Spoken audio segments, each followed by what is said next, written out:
बिस्मिल्लाहिर्रहमानिर्रहीम अस्सलाम वालेकुम। Welcome to Technogenier. आज जिस टॉपिक पे मैं डिस्कशन करूँगा वो है मेंडले। मेंडले अगर आप सॉफ्टवेयर वाइज देखा जाए तो ये बेहतरीन रिसर्च टूल है। यानी कि वो लोग जिन्होंने रिसर्च करनी है जो या जिन लोगों ने अपने डेटा को मैनेज करना है, तो ये बेहतरीन सॉफ्टवेयर है जिसके थ्रू आप अपने डेटा को भी मैनेज कर सकते हैं। रिसर्च पॉइंट ऑफ व्यू से भी ये एक हेल्पिंग टूल है जो जो आपके लिए बहुत ज़्यादा फ़ायदा देता है। अब स्टार्ट करते हैं बेसिक से। तो मेंडले को अगर आपने डाउनलोड करना है तो मेंडले की वेबसाइट है mendeley.com। अब mendeley.com आप खोलते हो तो इसके अंदर सिंपल ऑप्शन है डाउनलोड की। आप डाउनलोड पे क्लिक करें तो जैसे ही डाउनलोड पे आप क्लिक करेंगे तो इसके अंदर आपके पास मेंडले की ऑप्शन अवेलेबल होगी कि भाई आपने विंडोज़ वर्जन डाउनलोड करना है या मोबाइल वर्जन डाउनलोड करना है और या फिर एप्पल का वर्जन डाउनलोड करना है। तो आप इसमें से जो भी आपको आपके लिए पास डिवाइस है, यानी कि अगर आपने मोबाइल फ़ोन पे करना है तो मोबाइल फ़ोन हो गया, या जो भी आपके पास डिवाइस अवेलेबल है आप उस पर डाउनलोड कर सकते हैं। दूसरी चीज़ ये कि जब आपने मेंडले डाउनलोड कर लिया तो अब आपने इसमें अपने आप को रजिस्टर भी करवाना है। अब रजिस्टर कराने का जो तरीका है वो सिंपल सा है कि आप इसके साइन इन पे क्लिक करें और साइन इन पे क्लिक करने के बाद आप इस पर रजिस्टर पे चले जाएं और रजिस्टर कर लें। रजिस्टर सिर्फ आपके पास ये देखें, ये आपके पास डाउनलोड की चीज़ आ गई। ये डाउनलोड में आप सिंपल डाउनलोड मेंडले डेस्कटॉप और विंडोज़ क्लिक करेंगे तो आपको विंडोज़ वर्जन आपके पास डाउनलोड हो जाएगा। अब जब आपका डाउनलोड हो गया, आपने क्या किया, आपने इसके साइन इन पे क्लिक किया और साइन इन पे क्लिक करने के बाद आपने, अगर आपके पास लॉगिन मतलब आपने इसे पहले रजिस्टर नहीं करवाया हुआ तो आप इसको ईमेल एड्रेस को करके नेक्स्ट करेंगे और फिर इसको रजिस्टर करवा लेंगे, अपना यूज़र नेम पासवर्ड डिफाइन करके। जब आपके पास मेंडले सॉफ्टवेयर डाउनलोड हो गया तो ये बेसिकली आपके पास सॉफ्टवेयर ओपन होता है, ऑन हो जाता है।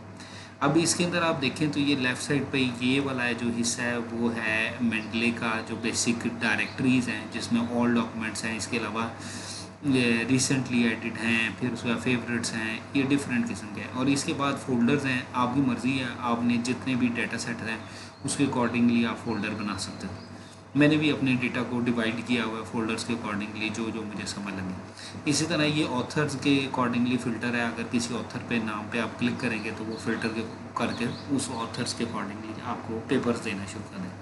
आप कोई भी रिसर्च पेपर देखेंगे तो वो रिसर्च पेपर इधर है। रिसर्च पेपर में ये है कि आपको पहले ऑथर नेम शो होता है, फिर टाइटल, फिर ईयर और फिर पब्लिश्ड इन विच जर्नल, ये सारे सारे। आप किसी भी पेपर को क्लिक करेंगे तो ये पेपर उसी तरह जिस तरह पीडीएफ में खुलता है उसी तरह यहाँ पे भी आपके पास अपीयर होना शुरू हो जाएगा। आप इसको रीड कर सकते हैं, इसको हाईलाइट कर सकते हैं। अगर जिस तरह आप पीडीएफ में यूज़ करते हैं, आपने कोई भी टेक्स्ट को हाईलाइट करना है आप इसे हाईलाइट कर सकते हैं। इसमें नोट्स बनाना चाहते हैं तो आप इसमें नोट्स बना सकते हैं।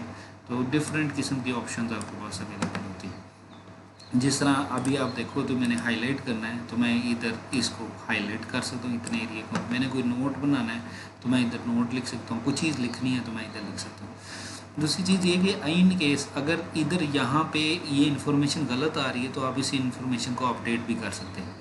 तो सम टाइम मेंडले बिल्कुल ठीक इन्फॉर्मेशन एक्सेस कर लेता है और सम टाइम ये इन्फॉर्मेशन गलत एक्सेस करता है। तो आपको गलत एक्सेस को आपने इसको चेंज करना है। अब जब मेंडले में आपने बेसिक डेटा अपनी पीडीएफ फाइल्स ऐड कर दी, उसके बाद मेजर जो मेंडले का काम है वो रेफरेंसिंग है। रेफरेंसिंग में ये है कि हमने इसके अंदर वर्ड के अंदर बेसिकली रेफरेंसिंग कॉमनली हम यूज़ करते हैं। तो अब रेफरेंसिंग के ये भी एक एडवांटेज है कि हमारे पास बिबटेक का डाटा, एंड नोट का डाटा या ज़ूटीरो का डाटा अगर आपने इंपोर्ट करना है तो वो मेंडले सॉफ्टवेयर में आप इंपोर्ट कर सकते हैं। यहाँ पे इंपोर्ट की बटन दबा के सिमिलरली आप एक्सपोर्ट भी कर सकते हैं। मेंडले का डाटा किसी सॉफ्टवेयर में आप डालना चाहें तो वो भी आपके पास ऑप्शन अवेलेबल होता है। मेंडले का एक और एडवांटेज ये मिलता है कि अब जब आपने इसको इंस्टॉल कर लिया तो सबसे पहला काम आप ये करोगे कि इसके अंदर प्लग इन करोगे, एमएस वर्ड का प्लग इन कर दोगे। जब आप एमएस वर्ड का प्लग इन कर दोगे तो आपकी यहाँ पे अगर एमएस वर्ड में आप देखें तो एमएस वर्ड के अंदर रेफरेंसिंग के अंदर आपको मेंडले अपीयर होना शुरू हो जाएगा। वो मेंडले अपीयर होने से ये एडवांटेज है कि आप डायरेक्टली मेंडले को एक्सेस वहाँ से कर सकते हैं। आपने रेफरेंसिंग देनी है, फॉर एग्जांपल मैंने यहाँ कहीं पे कोई रेफरेंस देना है तो मैं क्या करूँगा, मैं इंसर्ट रेफरेंस पे क्लिक करूँगा। ये मैंने एक रफ सी फाइल बनाई हुई है। मैंने इंसर्ट रेफरेंस पे क्लिक किया। जैसे मैंने इंसर्ट रेफरेंस पे क्लिक किया, इसने पूछा कि भाई कहाँ से लेना है। कोई मेंडले की लाइब्रेरी है तो लाइब्रेरी आप डायरेक्टली दबा दें, अदरवाइज गो टू मेंडले आपने किया। अब मेंडले किया तो आपके पास मेंडले अपीयर होना शुरू हो गया। आपने किसी भी पेपर को रेफरेंस पे लिखना है, आपने उस पेपर को सिलेक्ट किया, साइट किया, तो आपके पास साइट हो गया। सही है। समटाइम ये होता है कि मैंने कुछ टेक्स्ट पढ़ा होता है और मुझे पता नहीं चलता कि मैंने किस पेपर से वो टेक्स्ट पढ़ा है, और मैं चाहता हूँ कि वो टेक्स्ट जो है एज इट इज़ मेरे पास आ जाए या मैं कर लूँ। अब वहाँ पे प्रॉब्लम ये होती है कि आपको वो टेक्स्ट जो है वो बार बार सोचना पड़ता है या कोई फाइल ढूंढ के फिर उस टेक्स्ट को निकालना पड़ता है। मेंटली में आपके पास बड़ी अच्छी चॉइस ये है कि अगर आप उस टेक्स्ट को ढूंढना चाहते हैं तो सिंपल आप मेंटली के अंदर यहाँ पे आप उस टेक्स्ट का जो भी कीवर्ड्स वगैरह हैं, लेट्स सपोज मैं यहाँ पे लिखता हूँ, लेट्स सपोज मैं यहाँ पे लिखता हूँ, लेट्स सपोज कोई भी वर्ड लिखता हूँ, तो वो मेंडले आपको उस वर्ड के अकॉर्डिंगली इस पेपर में जितने भी पेपर्स हैं उनमें जिस पेपर में वो वर्ड अवेलेबल होगा, मेंडले उससे सर्च करके आपको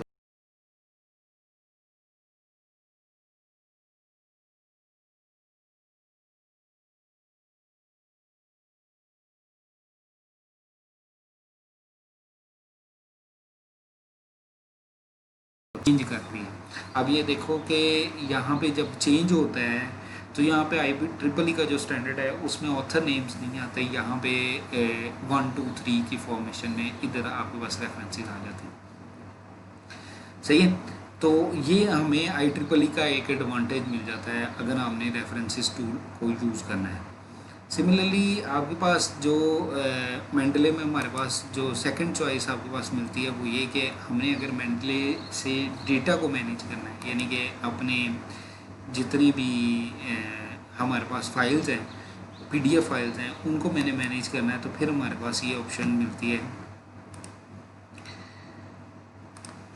कि आप मेंडले में जाएं, टूल्स में चले जाएं, टूल्स में जाके ऑप्शंस में जाएं, ऑप्शंस में जाके आप इसे ऑर्गेनाइज माय फाइल में आपने फ़ोल्डर का नाम दे दिया। आपने देखा कि भाई फ़ोल्डर का नाम किस बेस पे होना चाहिए। लेट्स सपोज मैंने कहा ईयर आने चाहिए फ़ोल्डर में, ये फ़ोल्डर का नाम होना चाहिए, और उस ईयर के अंदर जो पेपर्स हैं उनमें टाइटल हो, पेपर का नाम जो है वो पेपर का टाइटल हो।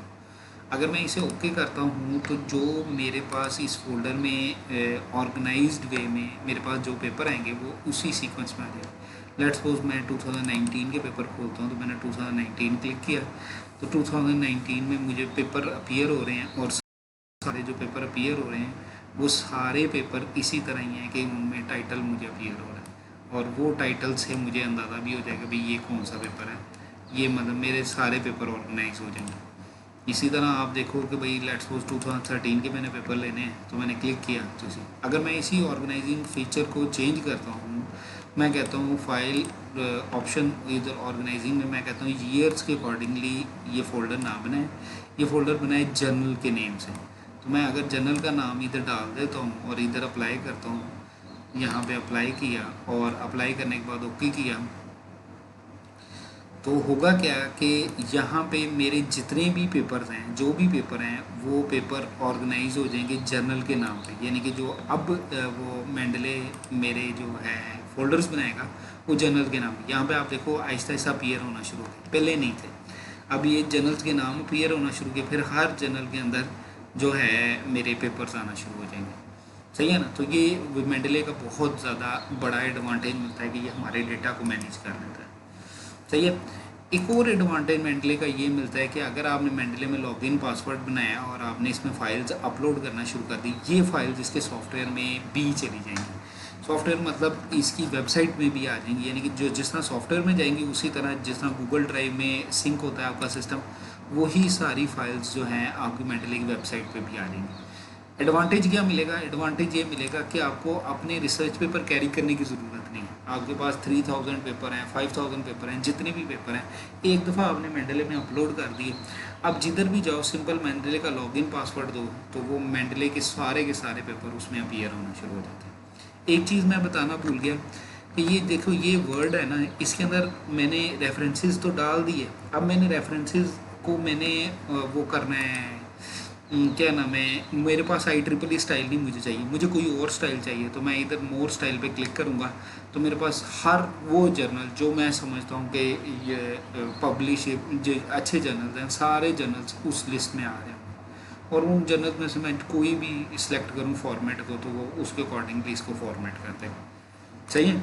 तो ये एक टूल है, यूज़फुल टूल है। अगर हमारे पास एज ए पीएचडी स्कॉलर मैं बात करूँ ना, तो ये इस टूल का फ़ायदा ये होता है कि आप लोग जब भी ये चीज़ों को मैनेज करोगे तो आपके पास चीज़ें इजीली आपके पास अपीयर होना शुरू हो जाएंगी और आपके लिए रिसर्च करने में आसानी हो जाएगी। थैंक यू, जज़ाकल्लाह। अपना ख्याल रखिएगा। अल्लाह आपके लिए आसानियाँ अता फ़रमाए और आसानियाँ खल्क़ खुदा में तकसीम करने की तौफ़ीक अता फ़रमाए।